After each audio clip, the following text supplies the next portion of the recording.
Hello, Math Warriors. Today we are talking about dividing decimals.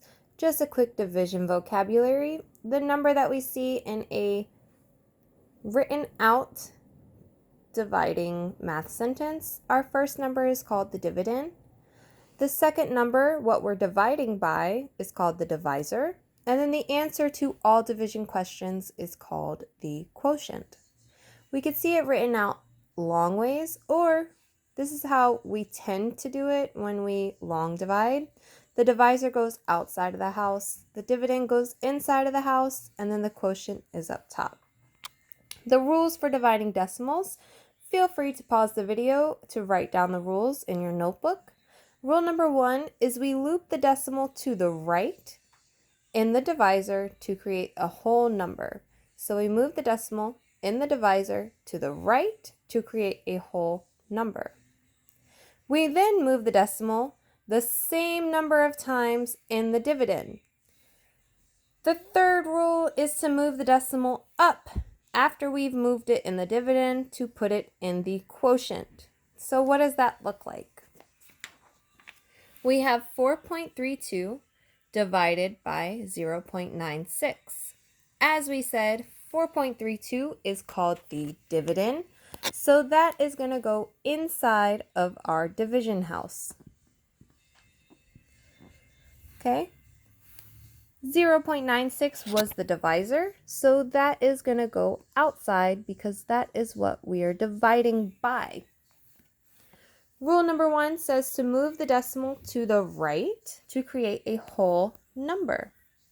So in 0.96, I'm going to move the decimal twice to create a whole number. We move the decimal the same amount of times in the dividend. So 1, 2. After we've moved it in the dividend, we then move it up into the quotient to look like so. Okay? Now, we don't want to divide with those yucky loops inside, so I went ahead and rewrote my division problem as 96 dividing 432. Remember, we moved the decimal out of the house and put it on top of the roof.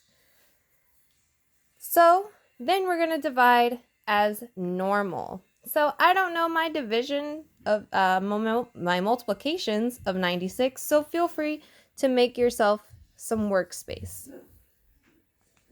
Okay, so here we go.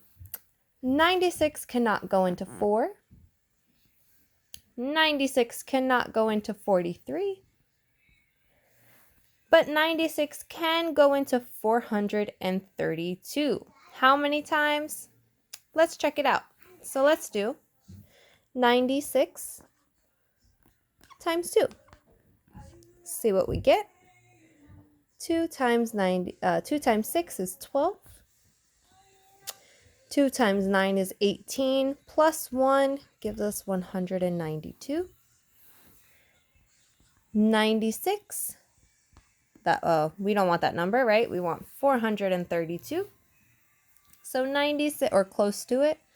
So let's see. If I was to double this number, it would give me probably around 400. So let's see what 96 times 4 would be. 4 times 6 is 24. 4 times 9 is 36. Plus 2 gives us 38. So as we can see, we are a little bit closer. If we were to round this up to 200, right? 96 times 6 would give us probably about, let's see, this would be 400, so probably around 600, and that's too big. So let's try 96 times 5. 5 times 6 is 30. 5 times 9 is 45. Plus 3 gives us 48. So that is too big, so we're going to have to stick with 4. So we get 4. And that gave us 384. 4. Oh, we have to borrow, right? This would be a 2, and that's a 12. 12 minus 4 is 8. 42 minus 38 is 4. We're going to have to add a 0. 480. Oh, I know in my workspace we got 480 with 96 times 5. So it's a good thing that we did some extra work and we get 0. So that means 4.32 divided by 0.96 equals 4.5. And of course, we're going to box in our answers so the band teacher grading our state test knows where to look.